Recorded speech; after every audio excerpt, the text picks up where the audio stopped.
a dream that you and I were robbed in our sleep. Somebody took Lenses PH892D អំណាចនៃការសាថ្មដែលជួយអ្នកមិនឲ្យខកខាននឹងពេលវេលាសំខាន់ to pay.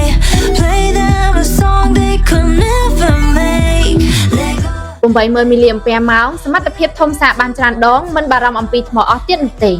អេក្រង់ Digital ធំនិងភ្លើង LED ឲ្យអ្នកដឹងថាថ្មនៅសល់និងស្ថានភាពសាកភ្លើង LED បំភ្លឺពេលយប់ងងឹតតាមកម្រិតនិងអាចប្រើជាសញ្ញាអាសន្នអ្វីមួយក៏បាន Drop it low. ប្រាថ្ម Lithium Polymer Grade A+ មានសមត្ថភាពខ្ពស់និងអាយុកាលប្រើប្រាស់យូរសាកថ្មបានយ៉ាងសុវត្ថិភាពនិងអាចទុកចិត្តបានមានការត្រួតពិនិត្យសីតុណ្ហភាពឆ្លាតវៃក្នុងពេលសាកលឿនដោយមិនបង្កើតកម្ដៅខ្ពស់សាកលឿន 22.5 វ៉ាត់សាកបានទាំងទូរស័ព្ទ iPhone, Android, tablet និងសាកបានច្រើនឧបករណ៍ក្នុងពេលតែមួយ All of that time, pain in your mind, let it out, let it out. I know the difference. I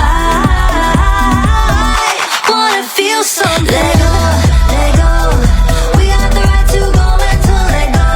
let go. Sing it if you know what we know, let go.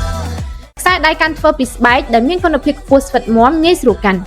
Power Bank PH892D គឺជាឧបករណ៍ស្តុកថាមពលអគ្គិសនីដើម្បីសាកឧបករណ៍ចល័តជាច្រើនប្រភេទនៅពេលគ្មានប្រភពភ្លើងអគ្គិសនី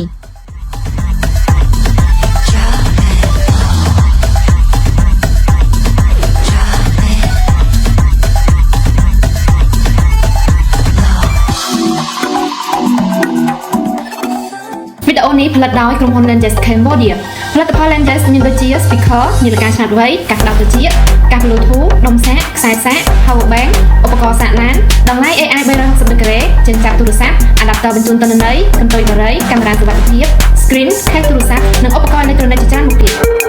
ត